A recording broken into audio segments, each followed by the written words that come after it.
Hiya, welcome to Scundered. I'm Teresa Livingstone and I'm a professional clumsy lady. My guest today is a local phenomenon. He exploded online during lockdown and has gone on to have his own BBC TV series, a travel show, sold out tours across the UK, including shows in the SSE Arena in Belfast. So he's here today to be brought back down to earth by me and tell me his embarrassing stories. Please welcome Paddy Raff. Woo. Woo! Great intro, thanks. Oh no, you're very welcome. No, You say Livingstone, not Livingstone. Do you get Yeah. annoyed if people say Stone instead of Stone? Do you? Yeah, I do. I shouldn't. It's so stupid. It's and very- I also get Teresa Teresa. Livingstone. I'm That's like, not I what don't it is. respond to that. Okay. It's weird because if someone says your name slightly differently, it's funny how you won't respond to it as Yeah, much. yeah. I had this experience when I lived in Spain because all Spanish people have 2 second names. So you would be Paddy really? Raff, Is it the mum and dad's? Smith or something like that. Ah, Yeah. So they keep their mum and their dad's name. Yeah. So my middle name is Tynan. I'm going to give out my PIN code now. This is it. What's My your mother's? mother's- Yeah. You're scamming yourself. Your phone's going to go berserk. I here in a wee know. second. I shouldn't have said it. Yeah, anyway. Okay. But I was standing in IKEA in Spain waiting for them to call out an Oh, order, they were right? shouting the whole And I was name. just stood there and they were going, Teresa Tinan.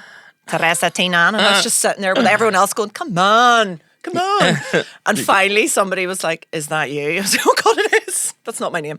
So that was a random story there for you at the start. Okay, Paddy. so we got that clear. So that's clear. It's Stone. It's Livingstone. Livingstone. And you are Paddy Raff. Am I pronouncing that correctly? Yeah, that's the same. Now, when people say Patrick Rafferty, I don't clock it because I'm so used to Paddy Raff. Yeah. And like it was just a nickname in school. That's just what my mates call me, Paddy Raff. And that Yeah. was just, so whenever I was like going into comedy, I remember when I was I was being booked for my first, or I was put my name in for my first open mic night, and I was like, Patrick Rafferty, like that looks like a solicitor, like a It divorce does. lawyer. It sounds like a newsreader or something, doesn't it? Patrick Rafferty and Son. So they did my divorce. I got the house because of him. He's very good. Yeah. So I was like, He's an Patrick. animal. I wouldn't buy tickets to go and see Patrick Rafferty.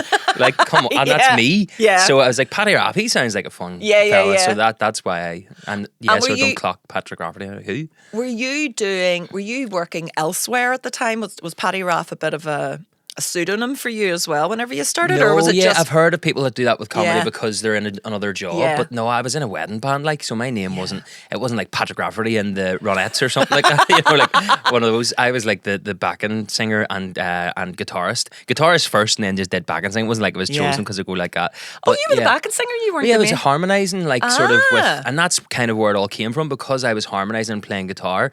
I would always.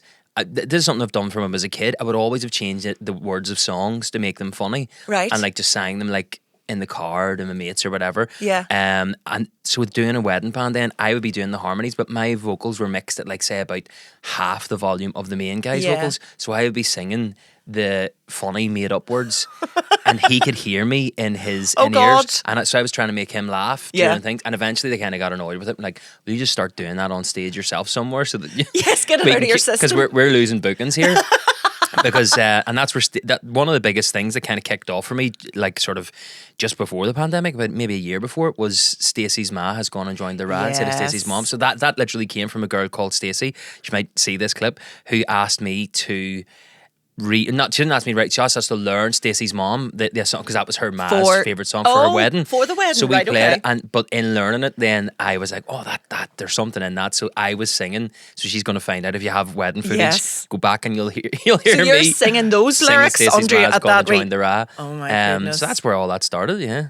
Well, you've just taken that out. I was about to ask you how Yeah. you meant you Well, moved kind from of, wedding yeah. bands to that. So It was just so there was that, and then I used to be a trainer in a call center. Like I know there's a load around here where you're recording this. Not mentioning any names, but I used to. So I've had experience of standing up in front of a crowd, even though it's a bunch of reprobates in to learn how to do the phones for Vodafone. yeah, all sitting there with like drama degrees. I and say like, really- reprobates. Yeah, I was one of them. Like, but Yeah. I put my name in to be a trainer one day, and then so like those two things, wedding band plus that, and all the experience you get with a wedding band, and all the mad stories. I was like sort of itching to get up on stage and Yes. do stand up. So yeah, it all And you kinda, went from 0 to 100, didn't you? Yeah, Because it kinda. wasn't that long before lockdown that you Yeah. started, and then So it suddenly was- went. It was massive. March 2018 was the first time I did an open mic night, and then within a year and a half, I'd sold out the SSE, and you just go, what the hell? Like, how Delighted for you. I know, and I feel like and then I remember one of the times I came to see you in the limelight whenever I was sort of starting to, sort of do numbers and I was just like, that's what I have to get to. You're like, please. no, honestly, like, gotta go and see. I'm here trying to pimp you out here, but like your kind of musical comedy and whatever. And I was already doing a wee bit of that and my stuff, but I just loved the fact that I was like, you're smashing it, and and then I was like, at the same time, because I'm using online stuff, and I think I had a bit of technical wizardry as well. There's people who are brilliant on stage, and then they wouldn't be able to technically put a video together, even though they've got the mind for it. Yeah. And then vice versa. There's people who are brilliant online, but they can't really do it on stage. Transfer it onto but stage, because I had the skills to be able to do those things, it meant whenever I went home, instead of waiting for 3 months before I could get back out and do the pavilion because nobody knew me, I could make all the funny jokes and videos and ideas, and that kind of made it all kind of take off at the same time. So kind of one fed into the other. And fair play to you, because it doesn't. There's I'm stuttering now. There's an impression that people could maybe give that, like, oh, it's much easier to just do it online and not do it in front of a live audience. But it's real hard work, and you do have to be. It's just a completely different skill. Yeah. I think it didn't just happen for no reason. Is what I'm saying. Yeah, no, it's a different. To me, it's a different discipline, and for me, it's like whenever you come up with something funny, you'll always make a note. Like, do you have a note in your phone, or do you have a notebook? I have a note in my phone. And whenever I do that, I'll go for a few weeks, and I'll be writing notes and notes and notes, and then I'll go back and I'll kind of audit it, and I'll go, that's a stand-up bit. That would be a sketch. Yeah, like that would be that's a meme. That's a parody song. That's a Nigel sort of quote. Yeah. Will that be live or will that be a sketch? And then I kind of decide, okay, I'll make these videos and I'll do that. So you kind of just, if you have those skills to do that, then you have those outlets. And I just think that there's some comedians who don't have that outlet. Yes. Because, and then again, that's not to say some people just don't like doing stuff online and they don't like having to think like that. But, I've always been like this. Like, when I was a kid, I did that recently, the ADHD online sort of quiz test thing. The computer lost battery power and it was plugged in. It was like, you need to go and see a doctor. Right. Steam coming out of it. It does this thing at the end where it'll say, this test is not clinical, but it's been devised by clinicians, but it can't give you a clinical diagnosis. But we highly recommend that you speak to a doctor. That you call 999. Yeah. There's somebody on the way. Your IP location has been tracked. Yes. There's somebody at the door. So yeah, and it explained so much, and I answered all of the questions quite conservatively. Yeah. So instead of it being all the time, the options go from not at all, often, something, whatever. Yes. And I kind of brought it down each time because I didn't want to just like max it out. And then it was off the charts. So then I sent it into like a couple of WhatsApp groups, like family ones. And I was like, if anybody gets 5 minutes, take this just, to see, thinking there'll be a few more. Not one of them were anywhere near. They're like, no, what did you get? And I was like, oh, all right. Mine played a noise whenever I finished it. But then I was talking to somebody who, it's a friend of the family. And she's like an autism expert and she works in a lot of schools. And when I mentioned, I think I might have it because of ADHD, and she went, I didn't really want to say, but all the times you're telling me blah blah blah, I'm like, you're 100%, but so that's the way, that's where it sort of hits home, isn't it? Whenever you start saying to people, goes, I think I might, and people are like, and they're not surprised.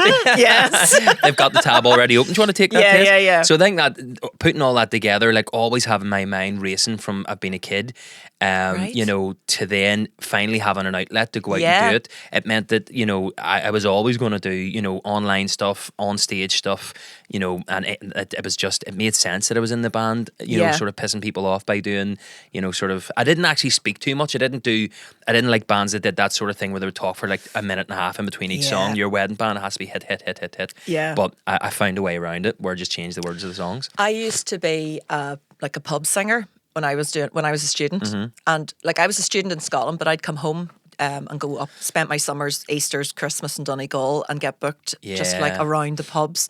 And the one thing, and I'd be playing for, I'm sure it's the same with wedding bands, you're playing for like 2 hours, 2 to 3 hours in a night. And I hated having to speak in between, right? They do expect they don't want loads of it when you're in a bar, but you need a wee bit of banter. And I was not the person for it. And I used to I would only speak if somebody's car was parked in front of a fire exit or something. I'd be like, could afford escort, wait for it. Like just reading out. But You did a statement for the IRA just because it filled in. just to fill a While gap. Mustang Sally was starting. I hated it. I loved playing. I just loved being out playing, but I hated having to do any speaking. And so there was one place I turned up one night and they were like, "You're doing the tombola at the end of the night." And I was like, "Please God, no. Please God, no." Because these people hadn't heard me speak for 2 hours and I was suddenly meant to be all charismatic and like, ticket number 432. So it was dire. But I got booked to do New Year's Eve somewhere. And it was a really quiet wee bar and I was sitting there. I hadn't been doing it for very long, but I sang nothing but like Mary Black. And really downbeat, like a woman's heart. Like, this is New Year's Eve, and I was like, "My heart is low," right? Yeah. And everybody was just sitting, like, looking into their pints. And then I said, depressed. And I said, "By the way, I'll take requests. You know, it is New Year's Eve." And somebody went, "Could you cheer the hell up? You're depressing us." And I was like, "Accept that one." Did Mary Black ever cover Prince 1999? They say we're gonna part. Yeah, I had. Yeah, I was a big sort of like Tori Amos, sort of moody, arty type. That doesn't go down well in the Doesn't go bars. down well in Donegal. No, where I'm like, this one is called Leather. It's about being naked on the bonnet of a car. And they're all like, "Sing the Fields of Athenry." Yeah, I've done those gigs. Yes. But it puts you in good, like you and I were just talking before there about your shows in the Grand Opera House and you're doing 2 back to back. I suppose doing that. And I was like, oh, that's rough. But actually, if you're used to performing on stage for like 3 to 4 hours. Yeah. It's put you in good stead for it. Yeah, the weddings were just like, we would have done, we were kind of like sort of, we did everything. We did the wedding band and then I would DJ after, so we covered the whole evening. So it worked out really well because we could kind of balance how much wedding band do you do, how much, DJ to do. You would never do any less than an hour of band because that's kind of the main thing they're paying for. But some nights it was like, they're not really reacting to the band that well. They'll love the DJ set and vice versa. But, and would you do a bit of sort of like DJ and talk? Yeah, there's some drive time. Some sandwiches still at the buffet, guys. If you want to make sure you get those sandwiches, they're going a little bit crusty around the edges there. There's some sausage rolls still being brought out, guys. Do form an orderly queue because there were people would be like, we used to watch and like we would have one eye on the buffet and we were playing and we would always time our break for when the girl that was ready. When she throws the tea towel over the shoulder, that's it. That's the international sign for get in there. The buffet. So I'm watching and once poof, the tea towel went over the shoulder. All right, ladies and gentlemen, that's the halftime break for us. You want to go and grab yourself some buffet? It'll be open in a few minutes, but our singer's already getting all the chicken tenders. Yeah, we would throw the smoke machine on so they couldn't see. I once got booked to do a wedding and they had me performing at the buffet. At it? Beside the buffet. Okay. It was one of the worst ideas. That's very, yes. We ever. had that where they put the table for the buffet right across the front of the stage while we were playing. And we couldn't take a break. I think we'd only started, so like we couldn't take a break now. We've just finished Brown Eyed Girl. Like, so we had to still play. And people were like at knee height, like, no looking up at me. Proud Mary. Proud Mary. Give us a wee minute though. Got a wee bit of tune on here, man. The equivalent of that for me wasn't the buffet in front of me. It was in a wee bar in Donegal and it was so quiet.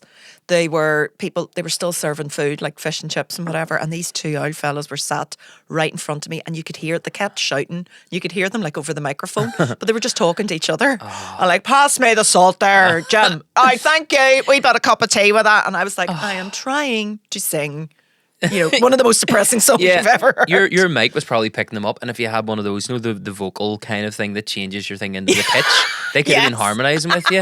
Pass the salt. Or like auto-tune. Yeah. Like sure, believe. But that was that I learnt like when doing the wedding band that this is the ultimate, and I'm going to patent this buffet stacking system, right? Because when you go to a buffet and they put out the wee plates or whatever, and it's always wee saucers. Do you know what I mean? Because they're never big enough. They're trying to limit what you're getting.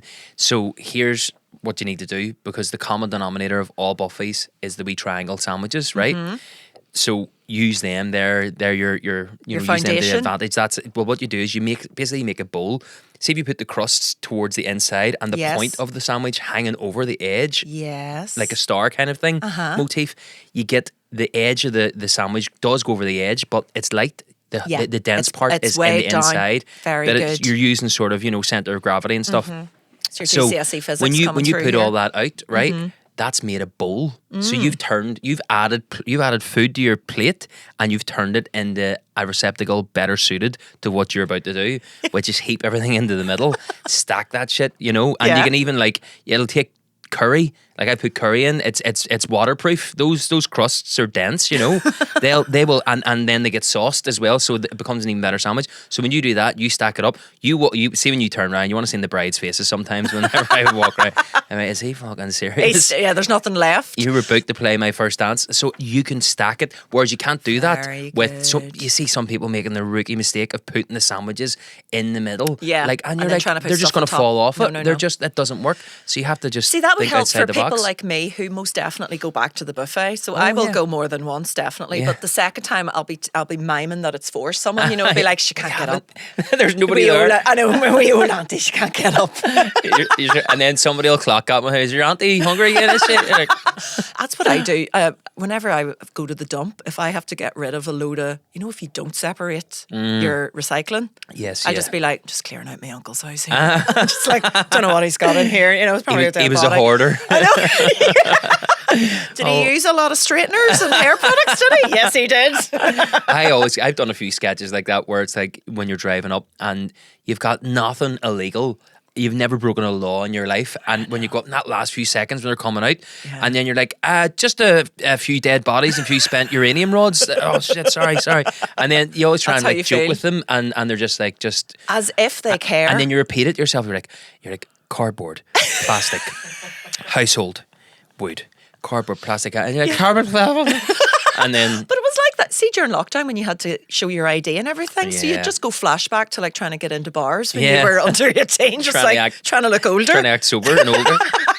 And now I we're am neither. like that. If I ever do have my cardboard all separated out, I walk in like Greta Thunberg. I'm like, I'm here to save the world. Look at me. I'm like holding it up and really high. Like, everybody, I'm putting my cardboard in. You've spent all night getting the sellotape off it and the wee metal like staples, and then they go in and go, I just bucket in general. You're like, no, I spent an evening. Bit of work here. This is my good rubbish. I got off work early to do this. Bucket in general. That's like whenever you go, I take stuff to the charity shop as well, and that'll be like bags and bags of stuff. And when you go in and they're like, we're not accepting anything, I'm like, this is my good rubbish. Like, how dare you? This is the really good shit. I don't want it, but you can have it. Embarrassing. Well, there you go. Embarrassing. So, what about the Grand Opera House? You've got 5 shows in the space of 3 days. That's amazing. By the time this goes out, it'll be over. Dusted. I'll be on an IV drip. It's going out live. Yeah, it is. It's going out live. I've already cursed too many times. So five over 3 days. But That's as you say, amazing. with our kind of pedigree of playing in bands and whatever, that's nothing to us. Yeah. But I'll still be wrecked, like, because You will, of doing it, course. you do the character thing with Nigel and all, and getting in and out of that is a bit of a nightmare. And So Nigel has like an entire section of the show.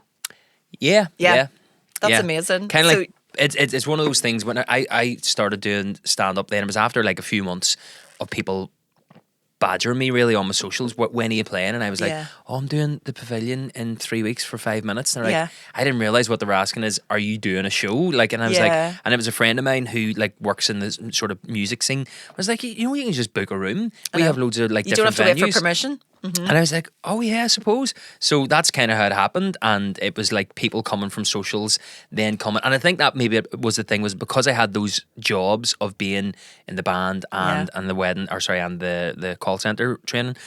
I think that gave me a head start. Had I not have had those jobs and I was doing this stuff online, it was landing, and then people were coming to see me, and I was getting up and going, I went into the dump the other you've day. never stood in front of people before, whereas I was able to kind of get out. And so that kind of started to, trundle along. And after the first show, even at the first show, I'd started doing the Nigel stuff, which was just, by it was a random Snapchat filter. Yes. And it kind of was one of the characters that caught. At that show, people were like, oh, you have to do the Nigel. Where's Nigel? You have to do him live. And I was like, really? And then by the next few weeks, I was like, I'm going to do that. I'm going to put on another show, and I will try and do the Nigel thing.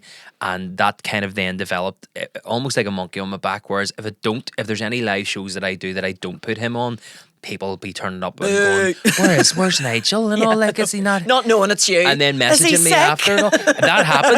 I did I'll not say which boxer, but a very famous boxer came to one of my Limelight gigs, and afterwards when they came backstage and they were meeting me, his wife bust out laughing, and I says, what's up? And she says, he's only after saying, here, where's Nigel? I'd love to get a picture with Nigel. Oh, bless. And I was One just too like, many punches to the head. I know.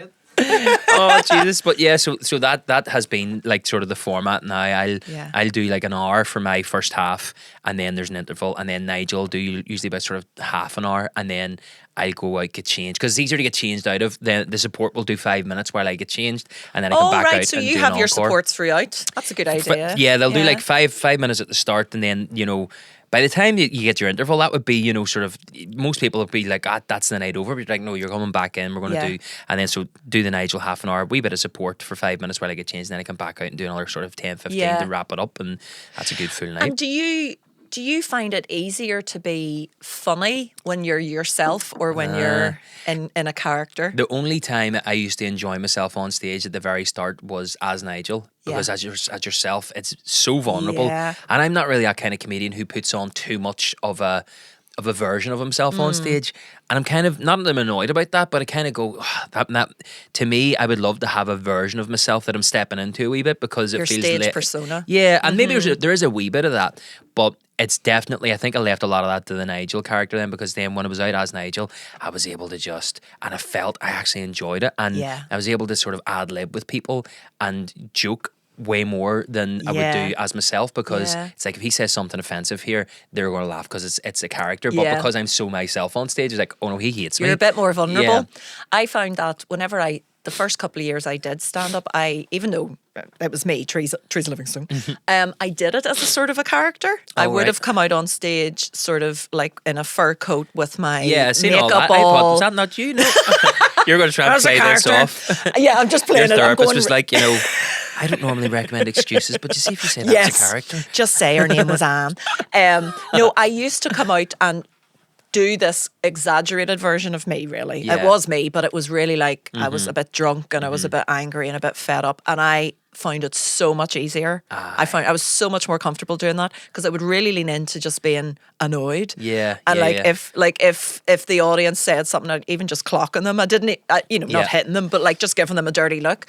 Whereas when I go out on stage now, I am me, and I'm just wearing my normal clothes. I'm always in my head. I'm like, gotta get back to the angry Teresa Livingstone.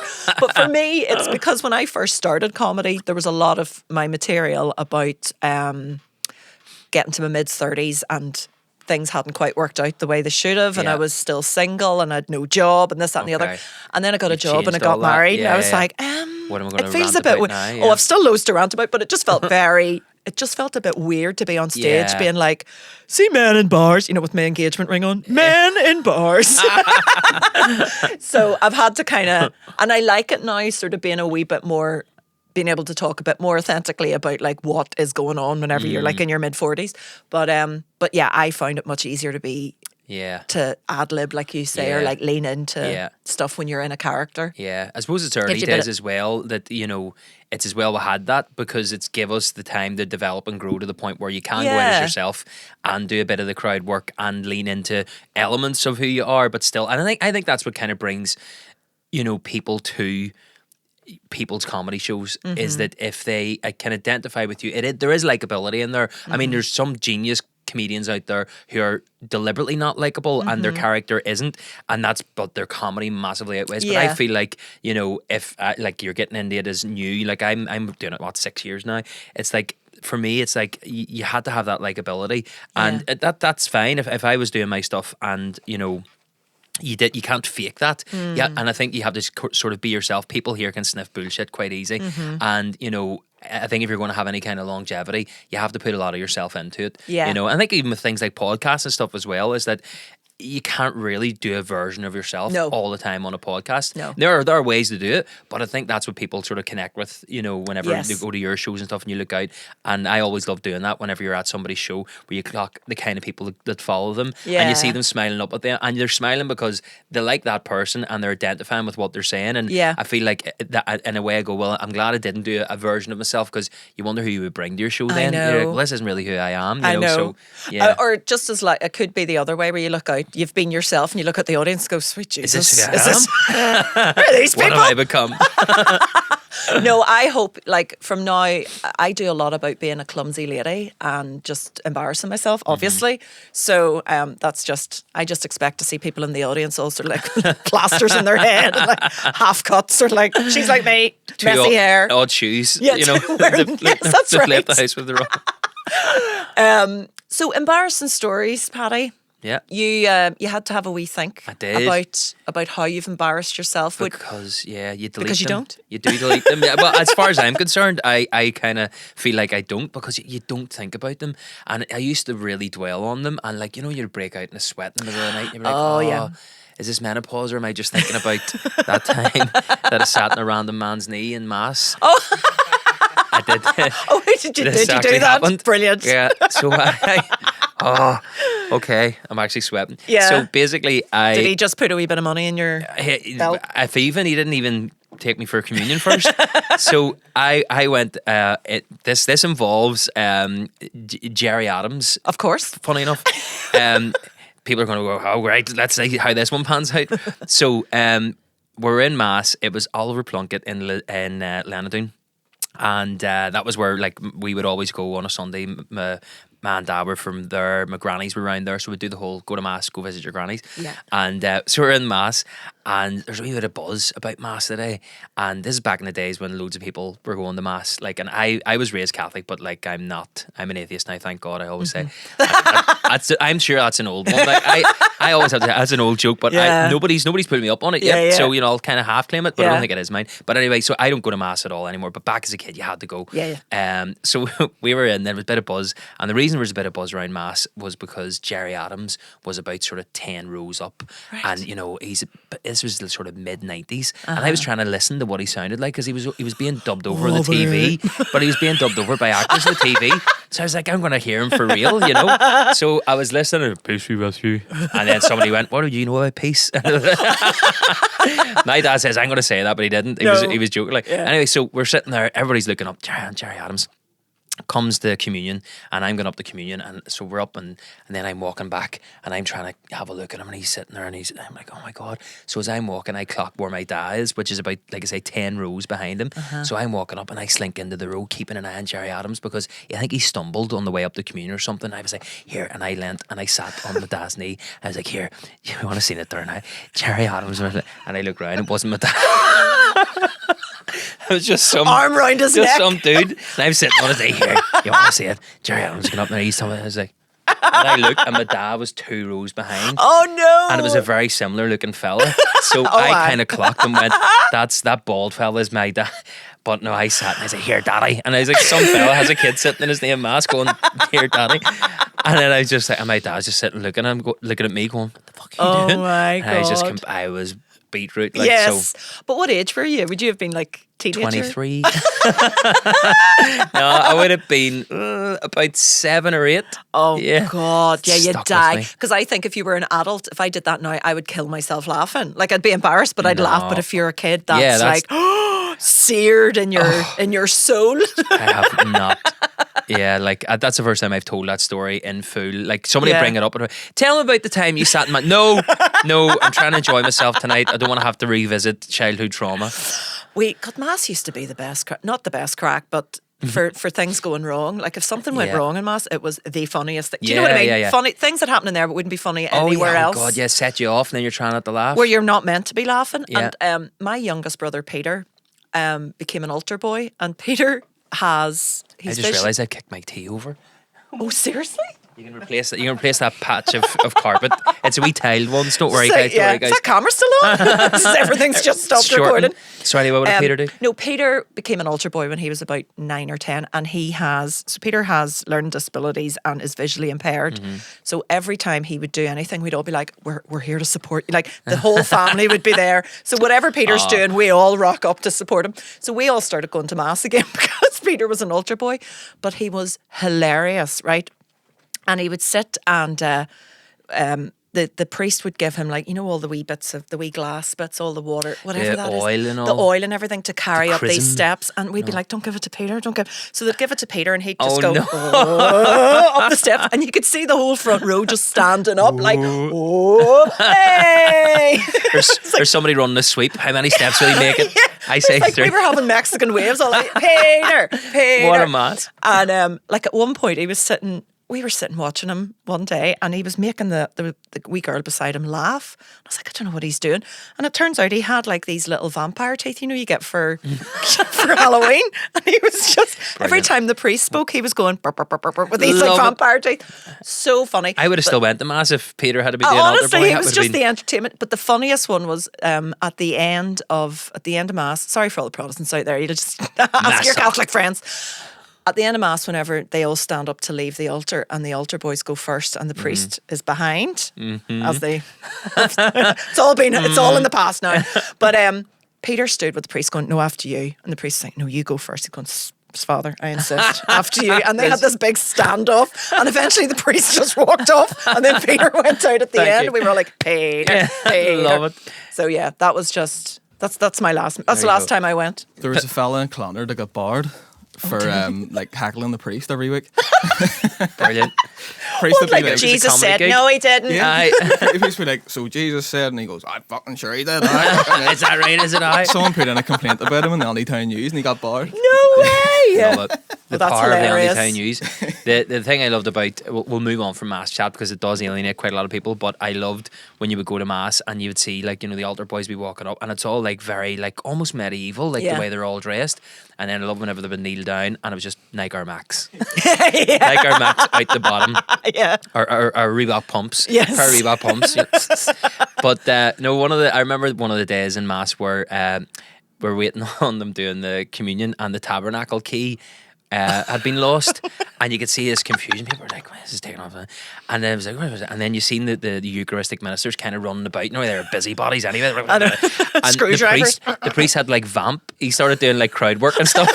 You know, like any students in? Any students? What about airplane food? Is anybody? But still in that tone of voice. Yeah.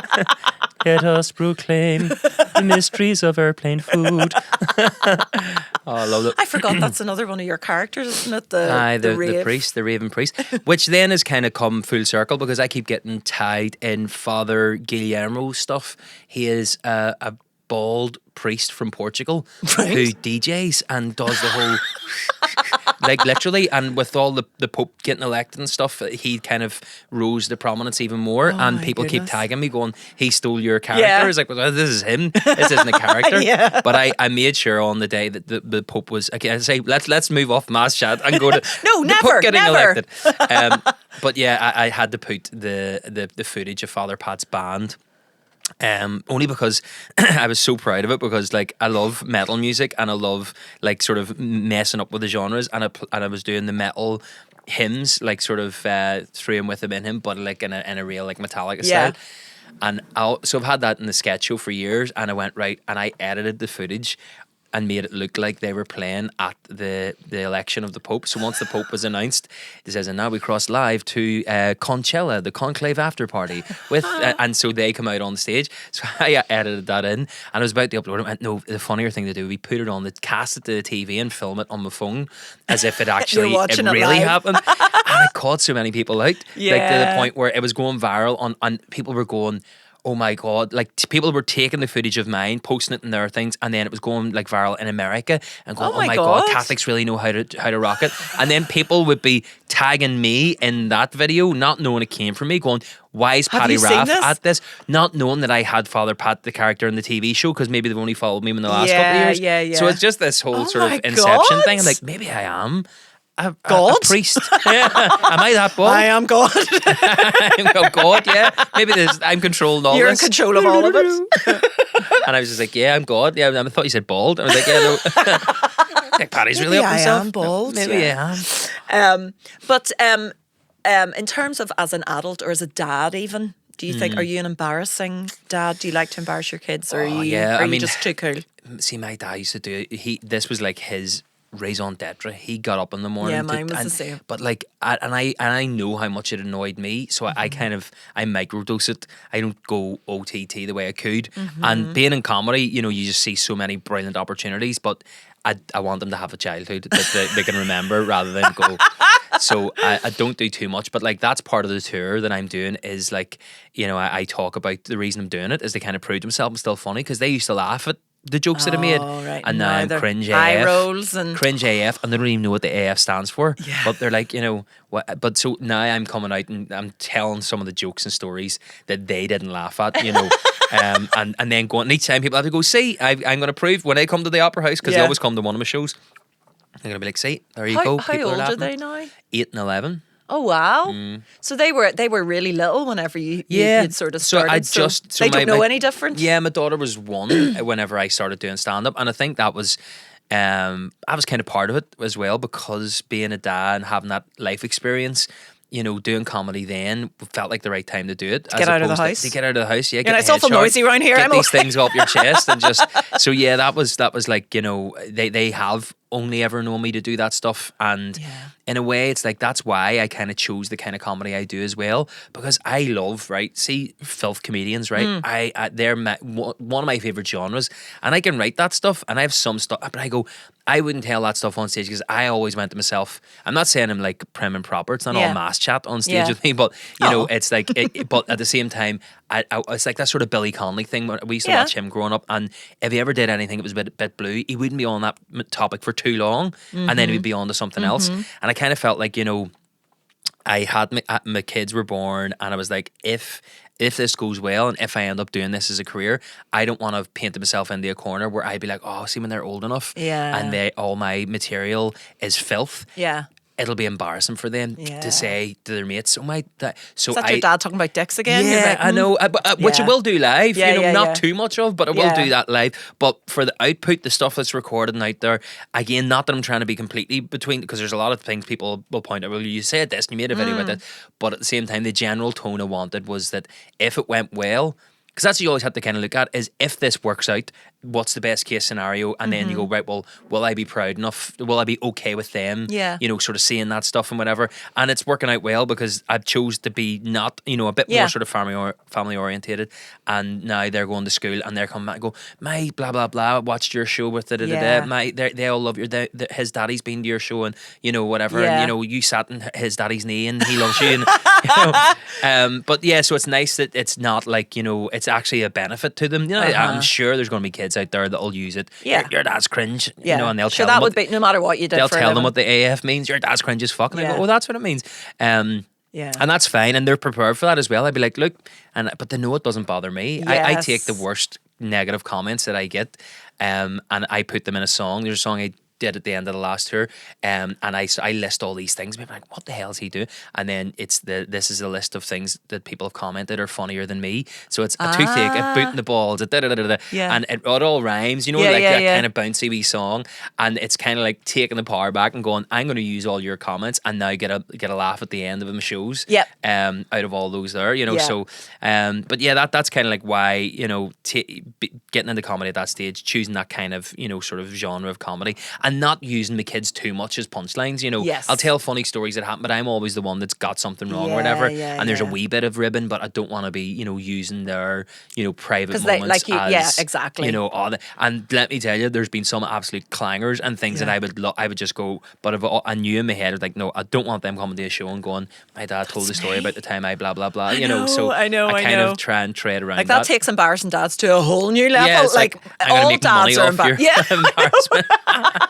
I remember my dad he still is the same. He loves a joke. He's a bit of a character, all that sort of thing. But when we were kids, he just any opportunity he could to kind of embarrass us Yeah. or or anyone else around him, he would take it. And I have this real core memory of being very little. I think I must have been like 5, and we went to Madame Tussauds in London. Mm-hmm.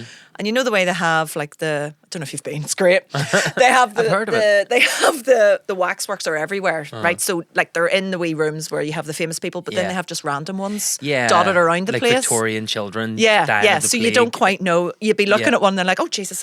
So anyway, we were sitting outside. I think I could see where this is We were going. sitting outside the toilets waiting for my mum and my sisters. My dad was like, come here. And he just was like, just sit in my knee and just stay really, really still. So the two of us just sat outside the toilets. And this woman came over and she was like staring at us going, is that one? And he just went and threw me at this woman. And I swear to God, like I just have this core memory of flying towards this woman who looked like she was going to like punch me. She was hard. Like she didn't see the funny side of it. Neither did I. But my dad was like, but as long as he got a laugh, that's all that matters. But and it's rooted in there. I still remember. I was like, I think I could fly when I was 5. Being thrown around in Madame Tussauds. Right, I'm going to read you. I've asked people to send me in embarrassing stories. I can grab my water. You get your water. Oh, it's just here. Actually, I thought There's it was way water over in the there. bag. Did I not put some in that? You did, but I've drank it all already. I'm Flip, sorry. You're talking too much. all this embarrassment. I'm perspiring. I'm sweating. And then it's like confession. Back to mass chat. Okay, so I'm going to read you this and I'll stop halfway through and see if you can guess what happens next to make this an embarrassing story. All right. So I was on a road trip in the States with some friends. We stopped for petrol and a bathroom break. I walked into the empty men's room with my best friend right behind me, and I took the closest of the 3 urinals.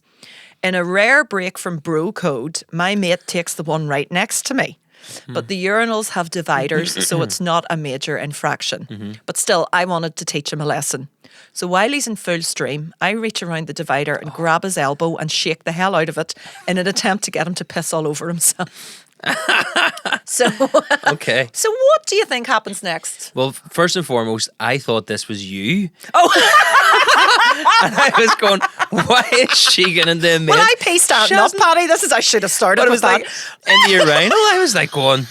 So it's me It saying, was only when you said bro code Bro that I went, code? all right, okay, it's not her. It's not Teresa. I was like, it would be this really funnier is if I was Scundered, like, isn't it? if I was saying to you, so I like to pee standing up, and when I tour the States, I use the men's bathroom. Sorry. It's okay, right. Sorry, this is a complete stranger. Okay, complete stranger. Do you want me to tell you it again? Yeah, no, it's it totally reframes it now. Complete stranger. The images that I was... I'm sorry I didn't get to look at your face while I was reading that. I was just like... roll the moving your- footage back. Okay, so he's reached round. First of all, now... The word reach round in this is well, wrong. yeah, well, for me, bro code, no bro code, I've never shook my friend. I would never touch another man when he's pissing beside me. Yeah, it's a Unless I'm weird... being paid. And so I'm already dubious here. So he's reached around and he's grabbed his elbow and just shook his elbow. Could it be that they do say that the skin on your elbow is leftover testicle? Or no, as Billy Connolly said that, I think that if there was too much elbow skin, it's like, what we're going to do is, well, these balls need a pouch, you know. And so is that what it is? Did he actually shake his scrotum? Right, I hope that's what it is. That would, yeah, and it feels very much like somebody backtracking, going, no, I was doing a wee joke, and I thought I was grabbing your officer. So he reaches round I reach round. This is me again. I reach around the divider and grab his elbow and shake the hell out of it in an attempt to get him to piss all over himself. Suddenly, I hear a strange voice say, "Well, I didn't know you wanted to hold my hand." I slowly lean back and look to my left, only to see that my mate is at the far urinal, leaning back and looking at me. Oh my God! Turns out an elderly man had ghosted into the restroom between me and my mate and took the urinal in between us. He actually thought it was funny. My mate collapsed in the corner laughing, and that's how I molested an old man in a truck stop bathroom. Well, you see, that man, right, was looking at the context whenever he said whatever, and his mate laughs. Yeah. And then it's all a joke. But this could be like a tag team thing that they do. Like, I'm going to feel someone up, and It's if weird. you laugh, they'll think it's a joke. Yeah. So, Oh, is that your elbow, sir? Yeah. So sorry. don't want to be giving anybody ideas. Oh, dearie me. Didn't see that, but that was going. So, yeah. It reminds me now, not that there's too much of a crossover here. Whose elbow have you been shaking? Well, this was it's actually not like this at all. In fairness to my wife, but this is about my wife. And I did tell her that I might mention. Oh, this story. great! It's one of those ones where, do you know, whenever somebody's having a conversation and you're just kind of like, there with the person, they're the ones that know each other, and you can tell that the person you're with is struggling to understand the other person, and you can tell, oh, I don't know if she caught what that What that means, and then so this was kind of going on because my wife we were in KFC, and the girl serving she was like from the Philippines, her family, heritage, but she had a quite a thick Belfast accent. And my wife had actually, my wife was a fitness instructor and would have done classes in schools and whatever. Yeah. So she'd taken this girl for a load of classes. She's like, so the wee girl was kept with the real so it was that thing of the look, but with a real Belfast twang and a bit Philippine in there as well. She's like, are you Kim? Is your name Kim? And she was like, oh my God, yes. She's like, oh no, you took my class actually, did it? And this conversation, and my wife was like, oh, right. And then she kept asking my wife wee questions, and every now and again my wife wouldn't get what one of the words were, and then I would jump in, and I'd be like, oh no, that was the wee Clio that she used to drive. Yes, and then she'd be like, oh yes, the Clio, yes. So she didn't, and then she did one time, and I just went, I'm not helping you, and she said there, she says, so are you still taking the classes then? And my wife looked up, and I knew she hasn't caught what she said. And my wife, knowing you can go right, yeah, there go. Is this a yes/no question? Yeah. I could just say yeah, or I could say no. Say pardon. And no, yeah, which would be the grown-up thing to do. Yeah. My wife went. So the question was, so are you still taking the classes then? And she went, I don't know. I went, and the wee girl just went and looked at me and turned away. And my wife went, what did she ask me? Say? And I was like, why did you say I don't know? Yeah. I don't know what you said. It just picked it. I said, say yes or no, or say excuse me. What? And she says, what did you? And I couldn't wait to get outside. And I said, she just went, what? So she asked her, are you taking the class? And she went, I don't know. Is this your car? I'm a bit mad. I don't know. But I've been in that position as well. There's a really funny story my sister told me this this was during COVID, so everyone's wearing masks, so it makes it even harder to recognize people. And she's like me, I'll always recognize faces, but I'm terrible with names and everything. But she bumped into what she thought was my mother-in-law in Marks and Spencer's, right? And she thought this woman came over to her and said, okay, how are you? And my sister nearly went, oh my God, how are you? Neither of them used each other's names, right? How are you? It's like, guess who? And she said, so my sister was chatting away to her thinking this was my mother-in-law. And at one point when this elderly lady said something like, and did you hear about Susan? Nuala, instead of saying, oh, sorry, I don't know who you're talking about, just went, yeah, right? And she went, and this other woman said, how is she? And Nuala went, she's great, right? And the other woman just went, really? And Nuala was like, yeah, she's great. And Nuala was sort of like, what is Susan dead? I don't know, is Susan in I see you? And she had this full-fledged conversation, as did the other woman. Neither of them knew who the other one was, but just kept confirming and sort of, Susan's great, yeah. And then she left and was just like, I don't think that was Marjorie at all. Oh, no way. Oh, but that was dodgy, the whole mask thing. Yeah. I'll not mention names of who it happened to, but I know of somebody. She was in, and she's married to a friend of mine, and she was in like an Asda or a big supermarket, COVID mask on, and this fella came up and started chatting to her, sort of in the aisles, she needed something, and he reached for it, and it was very sort of Hallmark movie kind of primed to do a bit of flirting, and this guy was doing a bit of flirting. Turns out we know this guy, and she knew who he was, but he didn't know that it was her, wife. And he started kind of being all flirtatious, and then took his mask down to kind of show that he's a good looking guy, kind of thing. It was and then kind of stood like that there, and she was letting him do it, waiting on him clocking. Yeah. And eventually she just pulled the mask down. She's like, Ryan, it's me. And he just stumbled back and ran away. I just tried to hit on my, and he knew her husband well and didn't clock that this was the God. Maybe he did. Maybe I was going to say, how different do you look with a mask on? Yeah. Don't go down that route. Excuse me. So the Grand Opera House is tonight, but it's part of you're on a big tour. Yeah. You're going right across. Yeah, we're doing a UK? few, one or two down south, and then a few over the water as well. So there'll be 30 shows altogether. Oh my goodness. And yeah, 30 shows. We're about just over halfway through it now. And is it just you sort of on the road by yourself? Or Do do people support. yeah, There'll be comes support with you? on the way I used to do it was the first tour I did was because I had the Nigel character in that as well. I used to go to venues that had projectors and I would have a load of sketches made. Some of them Yeah. had been online, some of them were kind of bespoke for the tour. And they would play and kind of warm the crowd up. Yeah. And then I would come out and that was all dead on. So that kind of kept it all in-house. And I didn't really know anybody on the scene then as well because it kind Yeah. of came out of, sort of nowhere. Didn't need Come out loads of of time. lockdown to sort of to try and Yeah. not. I didn't really have that sort of network of people that I kind of have built up now. Hmm. So, and then what I realised was, first of all, it costs a shit ton of money because then the tour after that, I was doing a bigger tour and a lot of the venues didn't have projectors and it was like 500 quid to get a yeah. projector in. I was like, oh my Nightmare. God. It is. So I started to dabble in bringing a comedian to do warm up and like it's a tried and tested way to do it for a fucking reason because you've no idea the difference, and well, you would have an idea, unless you've done a gig where you haven't had somebody before. Yes. Going out to an audience that have not haven't seen been warmed an up. actual person on Yeah. stage, even though it was sketches and they were laughing at them. And it was funny. You knew exactly when the jokes were, the laughs were coming each night, and you'd finish with the biggest laugh. After a couple of shows, I would always make sure, okay, the biggest one there's the best one at the Yeah. end, and then go out after that one. It's night and day the difference Yes. in them having seen a real person and them interact with them a wee bit, and it's because people then understand, okay, you laugh like this, Yeah. you can shout that out when he asks for that or she asks for that, and you can do this.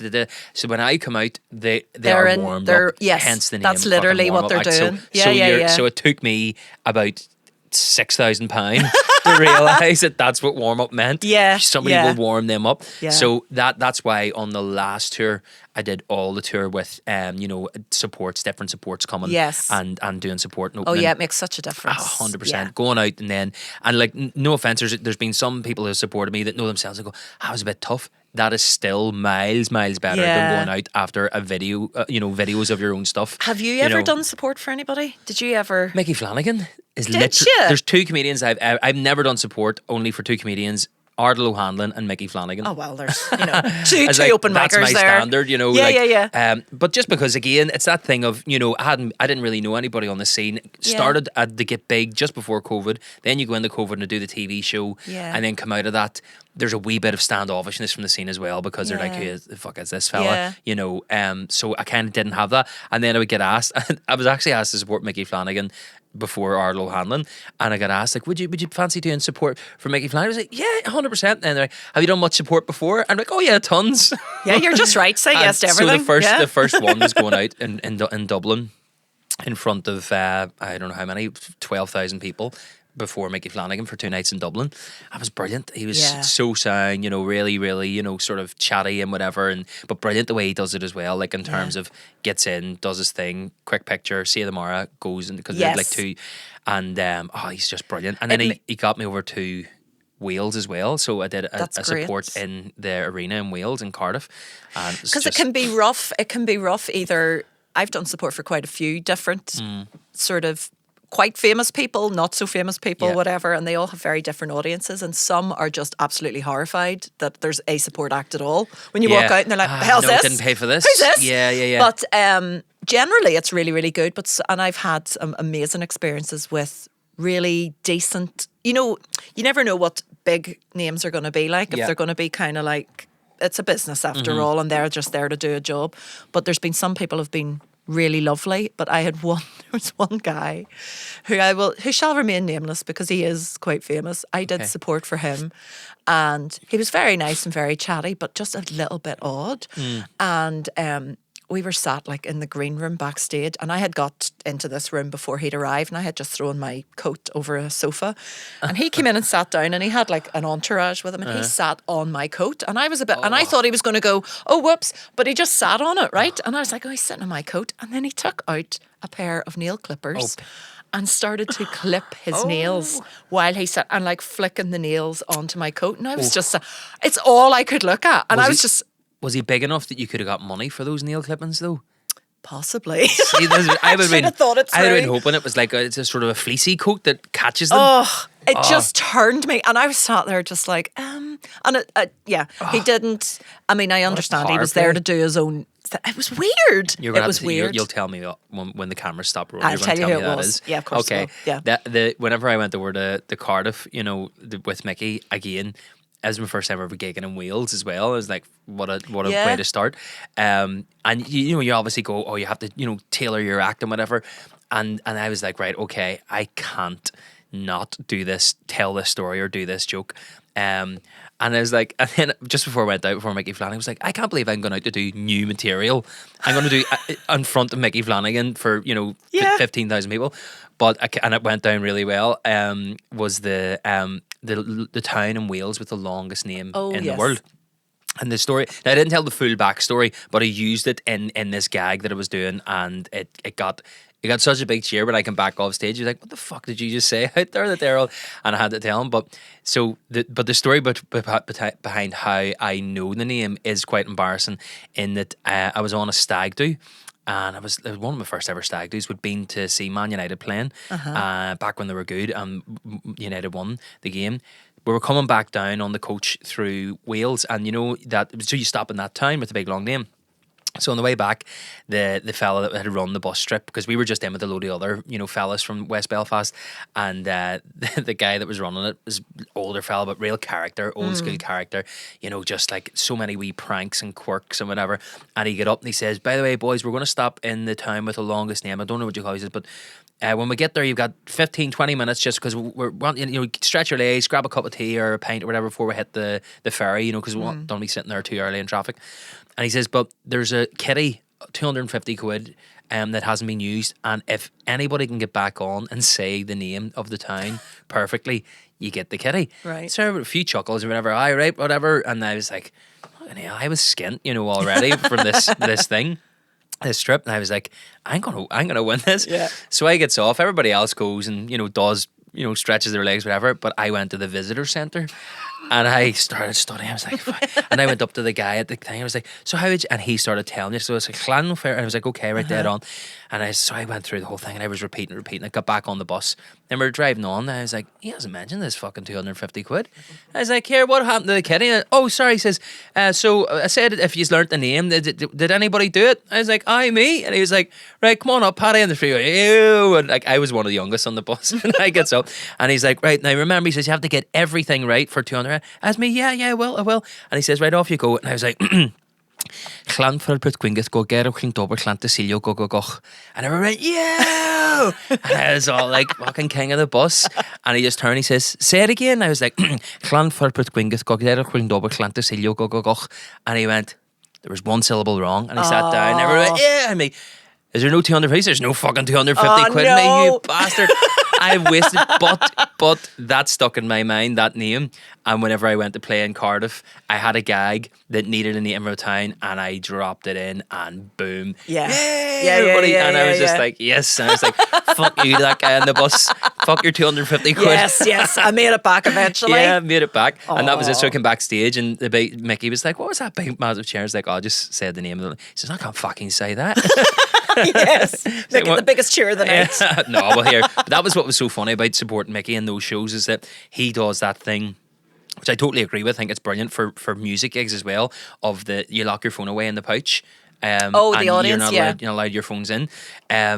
So what happened was, all those times I supported him, you would go out, I would do my set, it'd be an interval, and then he would come out and be absolutely brilliant, obviously, and then people get their phones back, and I got like no traction from that online. He doesn't have social media, so nobody even took pictures of me and put them on, like tagged me on his account. There was no shouting out, because he just doesn't have social media. So a combination of no phones until the end of the night, no social media from Mickey Flanagan. You would have to rely on them remembering your name 100%. As well, because and of course it's going to go out of their mind, because they've just like laughed their asses off for like an hour and a half straight when he comes out then. So it was a really, not bittersweet experience, because it was still brilliant, I would do it again, but at the same time it was like, when you support a comedian who's quite online, Yes. and you're allowed phones. People can take pictures of you during, follow you, and you would say, you know, follow me on blah blah blah at the end of your set. It's like, no.